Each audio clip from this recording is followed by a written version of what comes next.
Hey, what's going on, everybody? Steve here, Rake and Profit over at rakeandprofit.com, coming back to you with another video. And this is just a short video. I talked about this in one of my previous videos, but I need to put it across to you, especially if you're going to garage sales. This also applies if, you know, you're going to pawn shops or flea markets or maybe even some types of auctions, but especially at garage sales. Today I made an additional $365 profit because I asked one single question. You know what that question was? Do you have any more books? Now you could replace books with whatever else you sell.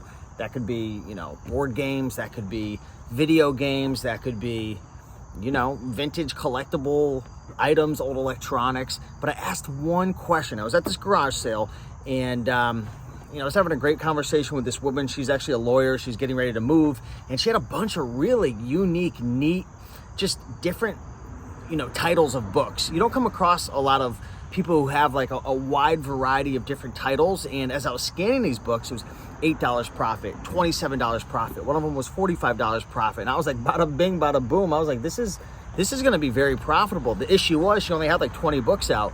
So I noticed that she was moving. I saw the for sale sign. We had built the rapport, and that's why you want to build rapport, because when you build rapport, a lot of times they're going to open the door or new doors for you.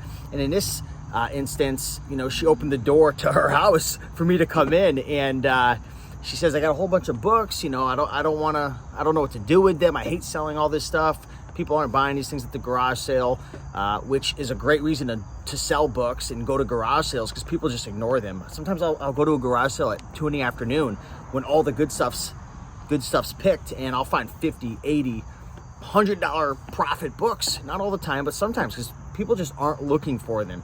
Most people are going for the collectibles, the video games, all that types of stuff. So ask that question, do you have any more? And I did. I said, hey, do you happen to have any more books?